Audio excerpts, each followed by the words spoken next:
आप देख रहे हैं लाख टके की बात। आज हम आपके सामने प्रस्तुत करने जा रहे हैं आज की बड़ी खबर, जिसमें सबसे प्रमुखता से आपके सामने ये कहने जा रहे हैं कि क्या साध्वी प्रज्ञा ठाकुर के साथ भारतीय जनता पार्टी एक अलग स्तर की राजनीति कर रही है। लेकिन उससे पहले 10 बड़ी खबरें।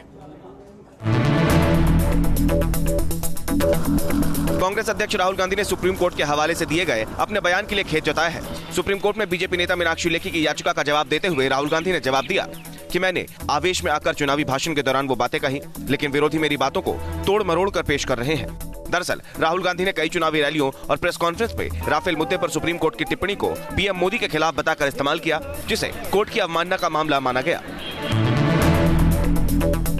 पीएम मोदी ने महाराष्ट्र की चुनावी रैली में एक बार फिर विरोधियों पर हमला बोला। नासिक में मोदी ने जनता से मजबूत सरकार बनाने की अपील की। जैसे ही मैं वंशवाद बोलता हूँ, भ्रष्टाचार बोलता हूँ, देश की सुरक्षा की बात करता हूँ, तो मैं बोलता यहाँ हूँ और उनको बिजली का करंट वहां लगता है। बीजेपी अध्यक्ष अमित शाह ने पश्चिम बंगाल के सीएम ममता बनर्जी को उनके गढ़ में ललकारा। कोलकाता में अमित शाह ने कहा कि ममता जितना जोर लगा ले, जीतेगी तो बीजेपी ही।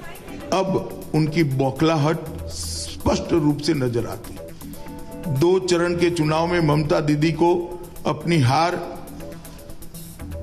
स्पष्ट रूप से दिखाई देती है।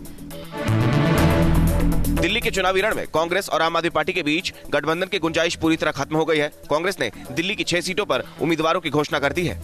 कांग्रेस ने दिल्ली की चांदनी चौक सीट से जेपी अग्रवाल, पूर्वी दिल्ली से अरविंदर सिंह लवली, नई दिल्ली से अजय माकन, नॉर्थ वेस्ट दिल्ली से राजेश तिलोठिया और पश्चिमी दिल्ली से महाबल मिश्र को मैदान में उतारा है।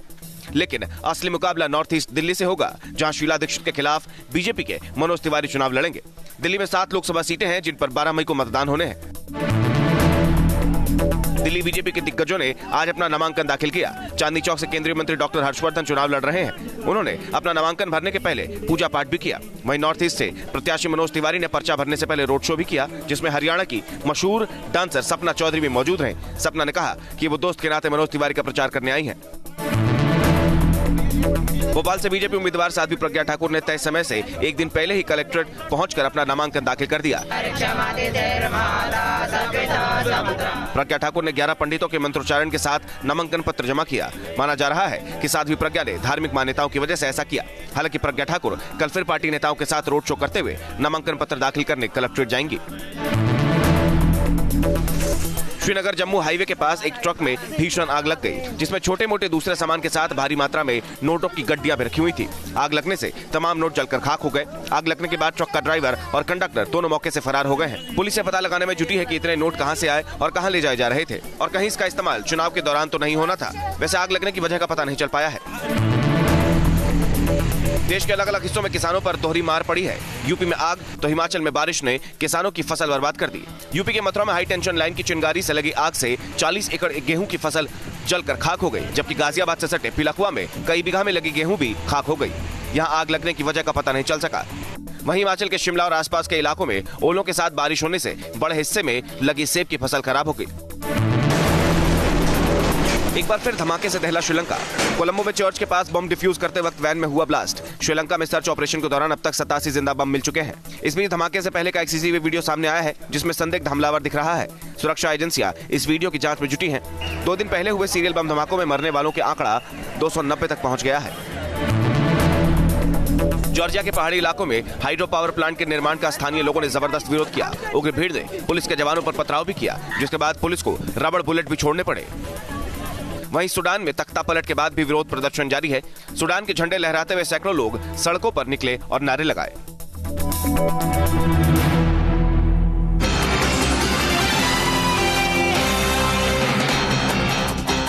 और आइए आज की बड़ी खबर आपके सामने प्रस्तुत करते हैं। साध्वी प्रज्ञा ठाकुर का नाम सबसे ज्यादा सुर्खियों में इसलिए आया क्योंकि हिंदू आतंकवाद को बड़े पैमाने पर सामने रखने की कोशिश की गई थी। साध्वी प्रज्ञा उसके बाद भोपाल से भारतीय जनता पार्टी के लिए उम्मीदवार बनी। लेकिन अब सवाल यह उठता है कि साध्वी प्रज्ञा के बयानों के बाद क्या वाकई में भारतीय जनता पार्टी का शीर्ष नेतृत्व अब साध्वी प्रज्ञा के पीछे खड़ा है, उनके सभी बयानों को सही ठहरा रहा है और उनके ऊपर लगे तमाम आरोपों को दरकिनार कर उन्हें हिंदू हृदय सम्राट के तौर पर प्रस्तुत कर रहा है। जी हां, इसमें कोई मिथ्या नहीं है कि ये बात बिल्कुल सही है, और वो इसलिए क्योंकि चाहे आप प्रधानमंत्री नरेंद्र मोदी की बात कर लीजिए, चाहे आप बीजेपी के अध्यक्ष अमित शाह की बात कर लीजिए, हर भारतीय जनता पार्टी का बड़ा नेता साध्वी प्रज्ञा को आज एक ऐसे चेहरे के तौर पर प्रस्तुत कर रहा है जिसने हिंदू आतंकवाद को एक निरर्थक शब्द बना दिया है। ऐसे में यह जानना हम सबके लिए बहुत महत्वपूर्ण है कि हिंदू आतंकवाद वाकई में हिंदुस्तान में कभी था या नहीं, या फिर भारतीय जनता पार्टी आज कैसे इस एक शब्द के आधार पर अपनी राजनीति की निर्धारण या फिर संरचना करती हुई दिखाई दे रही है। हिंदू टेरर के नाम से, भगवा टेरर के नाम से दुनिया भर में भारत की संस्कृति को बदनाम करने का प्रयास किया गया। अदालतों में केस चला, इसको फर्जी पाया गया, 2 केस के अंदर सब बरी हो गए। विपक्ष का हल्ला बोल है, लेकिन साध्वी प्रज्ञा के बचाव में बीजेपी मजबूती से डटी हुई है और विपक्ष पर हमलावर भी। साध्वी की उम्मीदवारी के ऐलान के बाद से ही सियासत गर्म है। टेरर केस में साध्वी प्रज्ञा जमानत पर बाहर है, तो विपक्ष उनके बहाने बीजेपी पर सवाल उठा रही है, लेकिन बीजेपी हर वार पर पलटवार कर रही है और इसका मतलब साफ है। जिस साध्वी प्रज्ञा के बहाने कांग्रेस ने हिंदू आतंकवाद का मुद्दा उछाला था, बीजेपी ने उसे अपना हथियार बना लिया। जिस साध्वी प्रज्ञा को कई लोग उग्र हिंदुत्व का प्रतीक मानते हैं, उसे बीजेपी ने खुलकर अपनाया, और न सिर्फ अपनाया बल्कि चुनावी मैदान में उतारकर हर मुद्दे पर उसका बचाव किया। जोर शोर से ये बात और जता रही है कि पूरी पार्टी हर वक्त साध्वी प्रज्ञा के साथ खड़ी है। समझौता ब्लास्ट में स्वामी असीमानंद और बाकी सारे लोगों को एक्यूज बनाकर फर्जी केस रजिस्टर किया, तो समझौता ब्लास्ट करने वाले लोग कहां हैं? जो पहले पकड़े गए थे वो एक्यूज को किसने छोड़ा? जिन्होंने पहले पकड़े हुए सच्चे एक्यूज को छोड़ा है वो टेररिज्म का सपोर्ट करने वाले लोग हैं, हम नहीं हैं। विरोधियों ने हमेशा बीजेपी को उसकी छवि पर घेरा है, लेकिन सार्वजनिक मंच पर बीजेपी ने कभी उग्र हिंदुत्व के रास्ते को खुलकर नहीं अपनाया।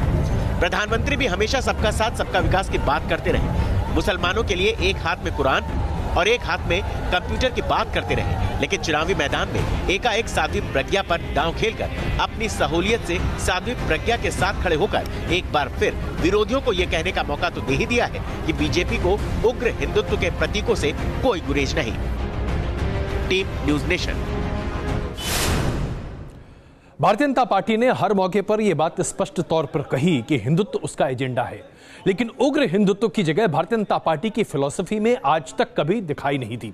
तो आखिरकार क्या वजह है कि आज साध्वी प्रज्ञा ठाकुर के बहाने उग्र हिंदुत्व के एक नई छवि भारतीय जनता पार्टी अपने आसपास बनाने की कोशिश कर रही है? इस बात को समझने के लिए जानना आवश्यक है कि आज सॉफ्ट हिंदुत्व की राह पर कांग्रेस पार्टी चल रही है। अगर भारतीय जनता पार्टी भी अपने आप को सॉफ्ट हिंदुत्व के रास्ते पर ही रखे, तो फिर भारतीय जनता पार्टी और कांग्रेस के बीच का फर्क क्या रह जाएगा? इसी फर्क को पाटने के लिए आज भारतीय जनता पार्टी ने एक नया आवरण अपने सामने रखा है, अपने तमाम वोटर के सामने रखा है। यानी कि भारतीय जनता पार्टी अब बिना किसी शर्म के ये कहती है कि धारा 35 से खत्म करना है, 370 खत्म करना है, राम मंदिर का निर्माण करवाना है। साध्वी प्रज्ञा ठाकुर हिंदू आतंकवाद का चेहरा नहीं है, हिंदू आतंकवाद इस देश में है नहीं। इस उग्र हिंदूवाद को लेकर आज भारतीय जनता पार्टी इसलिए खड़ी है क्योंकि यही उसका कोर वोट है। बम धमाके होते थे, क्या करते थे लोग? श्रद्धांजलि सभाएं करते थे और क्या करते थे? आपके इस चौकीदार ने कांग्रेस एनसीपी सरकारों की इस डरपोक रीति नीति को बदल दिया। आज हर आतंकी को पता है कि अगर देश के किसी हिस्से में बम धमाका किया तो ये मोदी है, ये उन्हें पाताल में भी खोजकर सजा देगा और उनके आकाओं को भी खत्म करके रहेगा। कभी सेना के शौर्य का बखान, कभी आतंक पर आर पार की दलील, कभी आतंकियों पर कार्रवाई के बहाने विपक्ष पर वार। कुल मिलाकर प्रधानमंत्री मोदी जनता के दिल में ये बैठाना चाहते हैं कि पिछले 5 साल एक मजबूत सरकार रही है, मजबूर सरकार नहीं। जाहिर है प्रधानमंत्री मोदी 2019 के रण को राष्ट्रवाद से साधना चाहते हैं, इसलिए महाराष्ट्र के डिंडोरी में भी पीएम मोदी ने आतंक पर अपनी सरकार की कार्रवाई के बहाने कांग्रेस पर वार किया। तो उधर बंगाल में अमित शाह धारा 370, 35A और एनआरसी के मुद्दे पर विपक्ष पर हमलावर नजर आए। चाहे वो हिंदू हो, बौद्ध हो, सिख हो, जैन हो, क्रिश्चियन हो, वो सबको हम नागरिकता देने के लिए भारतीय जनता पार्टी ने अपने संकल्प पत्र के अंदर स्पष्टता से संकेत दिए हैं। धारा 370 और 35A के लिए भी हमने हमारा कमिटमेंट दोहराया है। धारा 370 और हिंदुत्व बीजेपी के एजेंडे में हमेशा रहा, लेकिन 2014 के सियासी रण में बीजेपी ने हिंदुत्व के आगे विकास की उम्मीद जताई। लेकिन अब एक बार फिर बीजेपी पर अपने कोर एजेंडे पर लौटने के आरोप लग रहे हैं। तो सवाल ये कि बीजेपी की मजबूरी क्या है? क्या राहुल गांधी और कांग्रेस ने जिस तरह से सॉफ्ट हिंदुत्व को अपनाया उससे बीजेपी की मुश्किलें बढ़ गई हैं? क्या बीजेपी अब उग्र हिंदुत्व को अपनाकर कांग्रेस को हिंदुत्व की सियासी जमीन छीनने देना नहीं चाहती? बीजेपी की पूरी कोशिश ये साबित करने की है कि हिंदुत्व के मुद्दे पर कांग्रेस उसके आसपास भी नहीं फटक सकती। और इससे बड़ा सवाल ये कि क्या 2014 में बहुमत की सरकार बनाने के बाद भी बीजेपी ने धारा 370 और 35A जैसे मुद्दों पर अपने वादा पूरा करने में नाकाम रही, तो कोर वोटर नाराज हो गए हैं। और अब बीजेपी राष्ट्रवाद और हिंदुत्व के सियासी दांव पर लौटकर अपने उन्हीं वोटर्स को नए अंदाज में संदेश देना चाहती है कि ना बीजेपी की नीति बदली है और ना ही नियत। Team news nation. ऐसे में लाख टके की बात आपको हम समझाते हैं। भारतीय जनता पार्टी ने दरअसल साध्वी प्रज्ञा ठाकुर के जरिए दो शिकार एक तीर से किए हैं। सबसे पहले तो अपने कोर वोटर को भारतीय जनता पार्टी ने एकत्रित किया है कि हिंदुत्व हमारा एजेंडा है। दूसरा, सॉफ्ट हिंदुत्व के रास्ते पर चल रही कांग्रेस को यह समझाने की कोशिश की है कि आप हिंदुत्व के रास्ते पर हमसे लोहा नहीं ले सकते। यही वजह है कि दिग्विजय सिंह साध्वी प्रज्ञा ठाकुर के खिलाफ चाहकर भी हिंदुत्व के मुद्दे पर एक शब्द नहीं निकाल पा रहे हैं। और सबसे बड़ी बात तो यह है कि उग्र हिंदुत्व की छाया को लेकर शिवसेना जैसी पार्टी कहीं आगे ना बढ़ जाए, इसलिए भारतीय जनता पार्टी ने यह मुद्दा अपने हाथ में ही रखा है। आइए दूसरी बड़ी स्टोरी आपके सामने रखते हैं। राहुल गांधी ने आज खेद व्यक्त किया। उनका यह कहना था कि सुप्रीम कोर्ट के राहुल के आदेश पर, राफेल के आदेश को वो ठीक तरीके से समझ नहीं पाए और खास करके जो पुनर्विचार याचिका दायर की जा रही थी उसको लेकर जो सुप्रीम कोर्ट की टिप्पणियां थी उसे वो ठीक तरीके से पढ़ नहीं पाए। और आवेश में और आवेग में, चुनावी भाषण में, उस माहौल में वो सब कुछ कह गए सुप्रीम कोर्ट के हवाले से जो उन्हें नहीं कहना चाहिए था।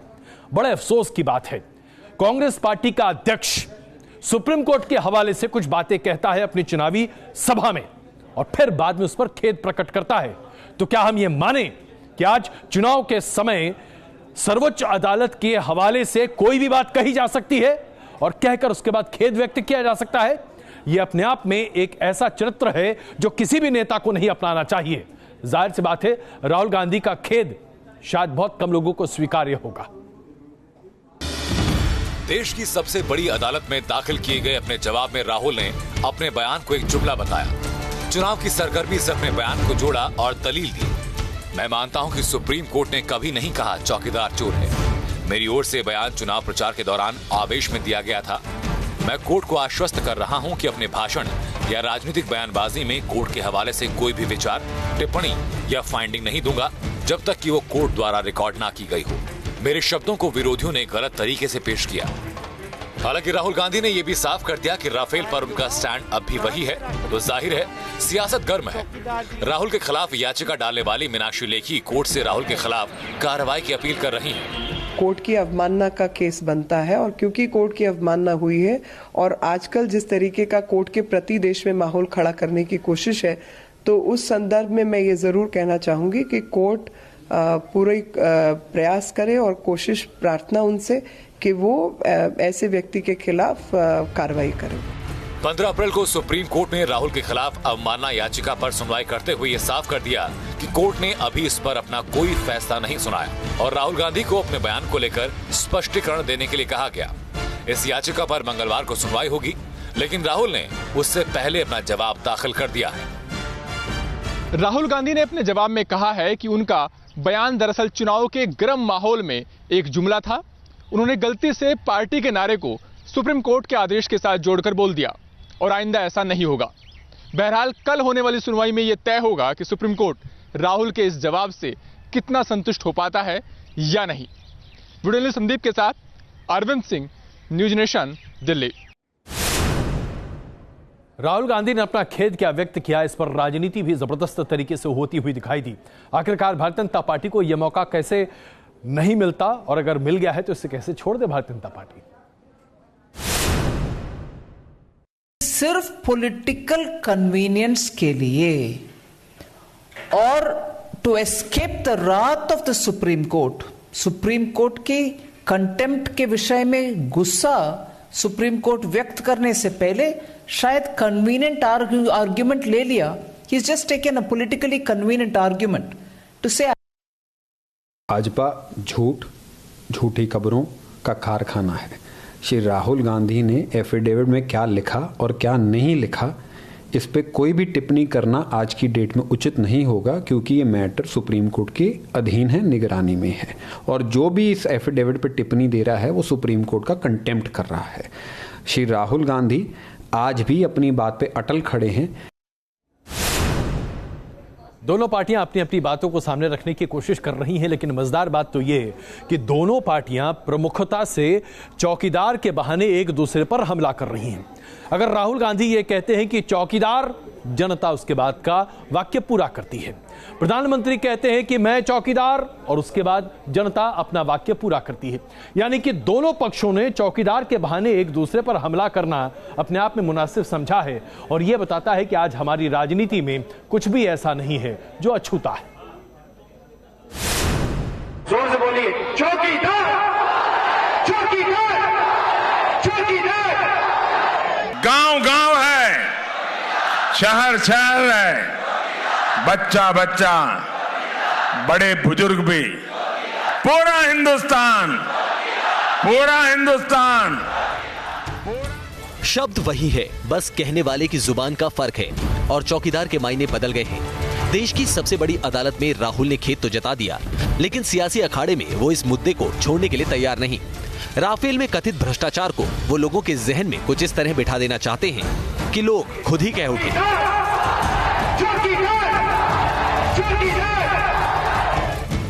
जिस भ्रष्टाचार के आरोपों ने यूपीए सरकार को सत्ता से बेदखल करवा दिया, अब राहुल उसी भ्रष्टाचार के हथियार से पीएम मोदी के ताज छीनने को बेताब है। इसलिए भ्रष्टाचार पर पीएम मोदी को ललकार रहे हैं। मैं नरेंद्र मोदी जी को चैलेंज करता हूं, रेसकोर्स रोड में कहीं भी भ्रष्टाचार पे मुझसे 15 मिनट डिबेट कर लें। भ्रष्टाचार पे ओपन डिबेट, एक मैं होऊंगा, एक नरेंद्र मोदी होंगे, बात करेंगे, 15 मिनट बात होगी। मैं आपको बता रहा हूं, नरेंद्र मोदी जी हिंदुस्तान के सामने अपना मुंह नहीं दिखा पाएंगे। ऐसा भी नहीं कि राहुल के वार से पीएम मोदी बैकफुट पर हैं। जिस जोर शोर से राहुल भ्रष्टाचार के आरोप पीएम मोदी पर चिपका देना चाहते हैं, उसी तेजी से पीएम मोदी अगस्ता वेस्टलैंड में कथित घोटाले की बात कह रहे हैं और मिशेल के बहाने लोगों को भरोसा देना चाहते हैं कि भ्रष्टाचारी बचेंगे नहीं। अब अगर कोई भागकर विदेश गया है तो उसको या तो वापस आना पड़ेगा या फिर नामदारों के मिशेल मामा की तरह उसको उठाकर लाया जाएगा। तो सियासत ने अपने मुद्दे चुन लिए हैं, जहां उनकी अपनी ही दलील है और अपना ही फैसला, और उसी के जरिए सियासी रार है। Team news nation. लाख टक्के की बात यह है कि हर राजनीतिक दल अपनी सुविधा अनुसार नारे तय करता है और उसी नारों के आधार पर अपनी राजनीति की दुकान को आगे बढ़ाने की कोशिश करता है। लेकिन बुनियादी बात यह है कि सुप्रीम कोर्ट का हवाला देकर किसी नारे को वैधता नहीं दी जा सकती, और इस बात की समझ अब कम से कम राजनीतिक दलों को आ जानी चाहिए कि संवैधानिक संस्थानों के साथ खिलवाड़ करना राजनीति में एक अच्छी बात नहीं है। आइए अब आपको दिखाते हैं कि किस तरह से एक दूसरे का विरोध करते करते अब पार्टियां किस तरह से आगे भी बढ़ रही हैं। बात हम कर रहे हैं दरअसल कांग्रेस और भारतीय जनता पार्टी की। प्रियंका गांधी अपने भाई के बचाव के लिए अमेठी के चुनाव को एक नया रंग देने की कोशिश कर रही थी, तो स्मृति ईरानी अपनी सीट सुनिश्चित करने के लिए प्रियंका गांधी पर प्रहार कर रही हैं। जिस तरीके से ये दोनों नेता एक दूसरे से भिड़े हैं, ये अपने आप में बताता है कि आज का चुनाव कहां खड़ा है। आपको मालूम है कि कितना घूमते हैं? जी बिल्कुल। आपको मालूम है कि किसके दिल में अमेठी है और किसके नहीं है? जी जी जी। यहाँ पे सबसे अजीब बात तो मुझे ये लगी कि ये स्मृति ईरानी जी यहाँ आई और उन्होंने जूते बांटे, जूते बांटे लोगों को, ये कहने के लिए कि इनके पास जूते भी नहीं है पहनने। ये सोच रही है कि राहुल जी का अपमान कर रही हैं। ये कर रही है अमेठी की जनता का अपमान। जी हम लोग का हो रहा है। अमेठी की जनता ने कभी किसी से भीख नहीं मांगी है। ऐसा है, एक्टर मैं रह चुकी हूँ तो नाटक प्रियंका जी ना ही करें तो बेहतर है। जहाँ तक बात अमेठी में उन गरीब नागरिकों की है जिनके पास पहनने को जूता नहीं था, तो कृपया अगर उनमें थोड़ी सी भी शर्म और मानवता हो तो जाकर हरिहरपुर में देख लें कि सच क्या है। लेकिन हरिहरपुर में जाकर देखने के लिए पहले लापता सांसद से पूछना पड़ेगा उनको कि हरिहरपुर है कहाँ।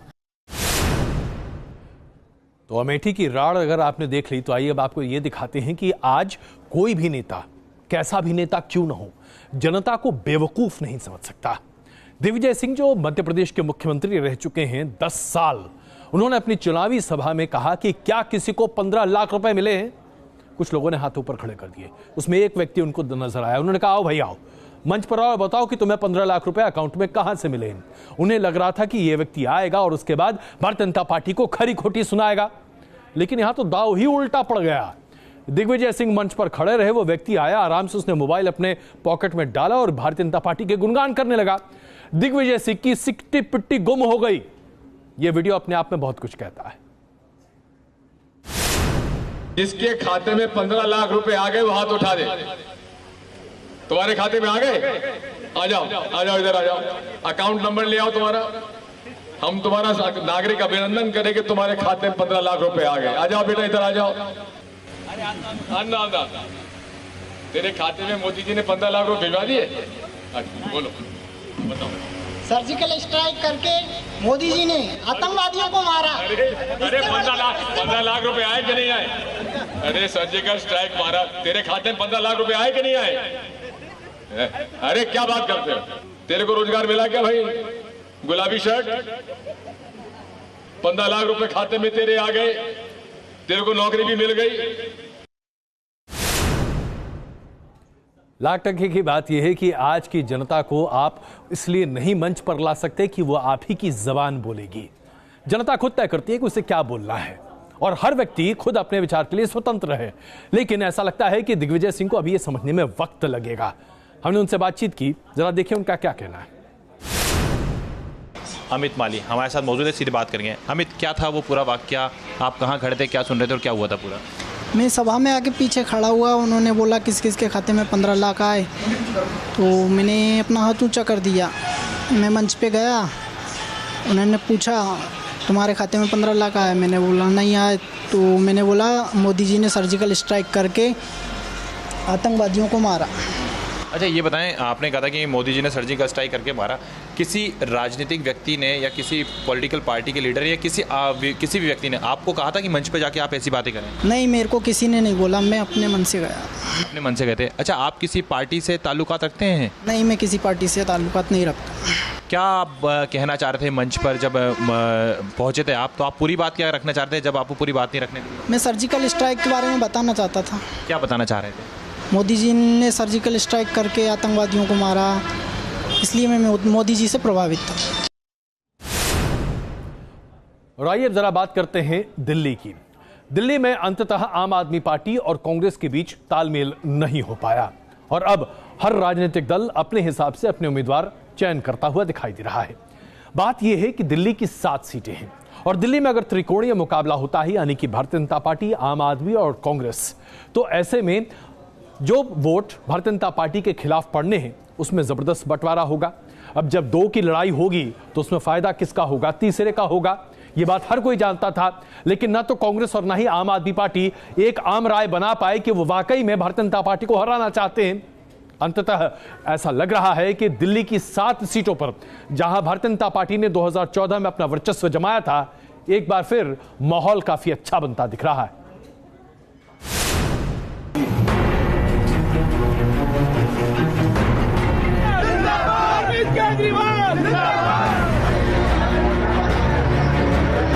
दंगल का का बिगुल बज चुका है। कल तक कांग्रेस और आम आदमी पार्टी के बीच तालमेल की अटकलों के बीच बीजेपी उम्मीदवारों के नाम के ऐलान से बच रही थी, लेकिन जैसे ही कांग्रेस और आम आदमी पार्टी ने उम्मीदवारों के नाम का ऐलान किया, बीजेपी की बन आई। पार्टी ने अपने 4 उम्मीदवारों के नाम का ऐलान भी कर दिया और अब पार्टी के कई दिग्गजों ने अपना नामांकन पर्चा भी दाखिल कर दिया है। उधर आम आदमी पार्टी गठबंधन में बेशक नाकाम रही, लेकिन अपनी जीत का भरोसा उसे कम नहीं है। अच्छा है, सब उतरे, इन्हीं को सबको दिल्ली की जनता ने पहले हराया था। दिल्ली की जनता अभी भी, हमारी चुनौती तो सीधे सीधे ये जो अमित शाह और मोदी जी की जोड़ी है, हमारी चुनौती है कि इनको हमें अब किस बार दिल्ली में नहीं आने देंगे। ये लोगों का उत्साह देख लीजिए, नतीजा बड़ा स्पष्ट है।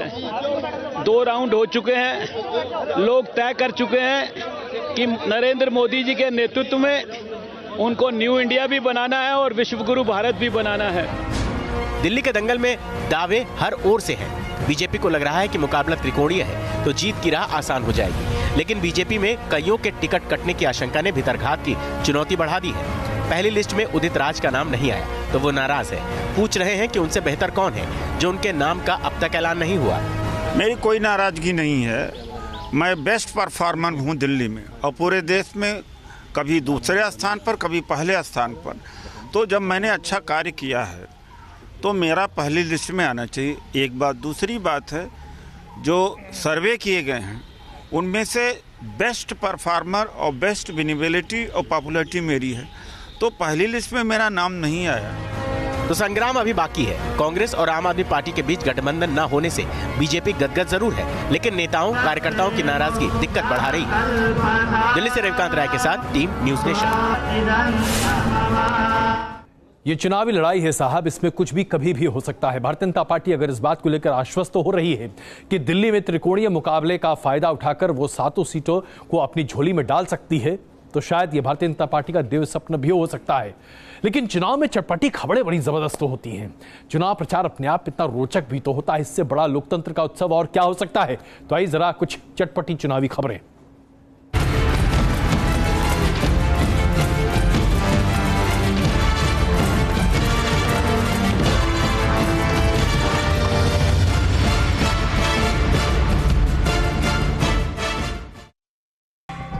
ये तस्वीरें ज्यादा पुरानी नहीं, जब संसद में कांग्रेस अध्यक्ष राहुल गांधी ने आंख मारी थी और देश दुनिया में सुर्खियां बन गई।